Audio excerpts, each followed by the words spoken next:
आपली संस्कृती ही भारतीय संस्कृती आहे आणि संस्कृती ही आपली सणावारांनी सजलेली आहे। त्यामुळे आपली संस्कृती ही भारतीय संस्कृती जी जपली जावी मनामनात आणि रुजली जावी मनामनात, ती जपली जावी। बघून मला एक ट्रेंडिंग गाणं आता आठवलंय आणि त्यावर माझी एक मिनिट चल मुलं। आपली संस्कृती भारतीय संस्कृती जी जपली जावी घराघरात आणि रुजली जावी मनामनात, असा हा प्रयत्न म्हणजे ही भुलई आहे। भुलईचे खरं तर पहिले जे सण आहेत, प्रत्येक सण हे शास्त्रीय धर्माला लागून आहेत बरं का, शास्त्रीय काही कारण आहेत। भुलई म्हणजे स्वतःची भूल पडणे। पहिला महिला रात्रंदिवस घरातच काबाड कष्ट करायच्या आणि रात्रंदिवस घर धुनी भांडी म्हणजे उष्टकाळ रांधा वाड याप्रमाणे त्यांचे जीवन होतं। त्यांना काहीतरी स्वतःची भूल पडण्यासाठी मी स्त्री आहे आणि बाहेर महिलामध्ये आल्यावर त्या महिला मोकळ्या होतात, मोकळं बोलतात एकमेकीशी आणि काही घरातलं टेन्शन वगैरे दूर होतं।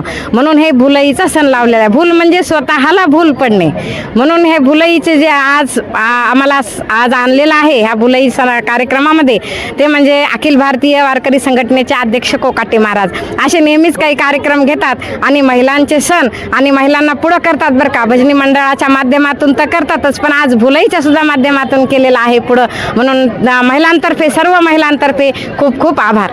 कार्यक्रमाचं आयोजन ज्यांच्या मार्गदर्शनाखाली झालेलं आहे असे हरिभक्त पारायण रामेश्वरजी महाराज कोकाटे आपल्यासोबत आहेत। तर महाराज, आपल्यासाठी प्रश्न आहे, परळीत प्रथमच भुलई या कार्यक्रमाचं आयोजन करण्यात आलेलं आहे, ही कल्पना आपल्याला कशी सुचली?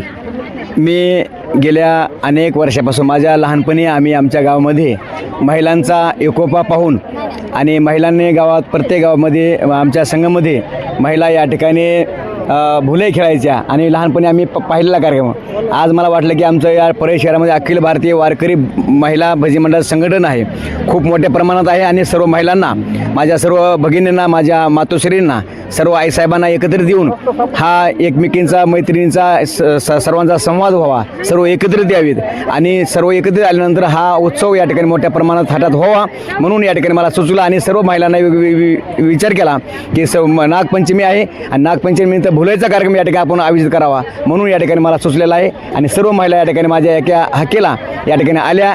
मी सर्व माझ्या माता भगिनीचं या ठिकाणी मी आभार व्यक्त करतो आणि विशेष म्हणजे मला सर्व मीडियानी, सर्व चॅनलवाल्यांनी या ठिकाणी सहकार्य केले, पत्रकारांनी सहकार्य केलेलं आहे। सर्व पत्रकार बांधून या मोठ्या सहकार्य आले, त्यांचं देखील या ठिकाणी मी आभार व्यक्त करतो, त्यांना धन्यवाद देतो।